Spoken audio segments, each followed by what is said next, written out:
Hello বন্ধুরা, আজকে আমরা ডিসকাস করব কোন কালার কোন রেভলিউশনের সঙ্গে জড়িত। যে কোনো গভর্নমেন্ট সার্ভিস পরীক্ষা বা কম্পিটিটিভ এক্সামে একটা কি দুটো কোশ্চেন এসেই থাকে। তোমরা যে কোনোখানে দেখতে পারো ব্ল্যাক রেভলিউশন কিসের সঙ্গে জড়িত, অ্যান্সারে কোল, এরকমভাবে কোশ্চেন এসে থাকে। চলো একবার ডিসকাস করে নিই। গ্রিন রেভলিউশন কিসের সঙ্গে জড়িত? Wheat and rice. Blue revolution fish. White মিল্কের সঙ্গে জড়িত। Red revolution meat and tomato. Black revolution coal. Golden revolution হর্টিকালচারের সঙ্গে জড়িত।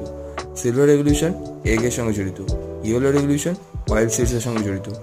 রাউন্ড পটেটোর সঙ্গে জড়িত। পিঙ্ক রেভলিউশন শ্রিম্পস অ্যান্ড অনিয়ন্সের সঙ্গে জড়িত। Rainbow revolution all agriculture development. Brown revolution লেদারের সঙ্গে জড়িত। গ্রে রেভলিউশন ফার্টিলাইজারের সঙ্গে জড়িত। ভিডিওটি যদি ভালো লেগে থাকে চ্যানেলটি সাবস্ক্রাইব করে দাও। Thank you.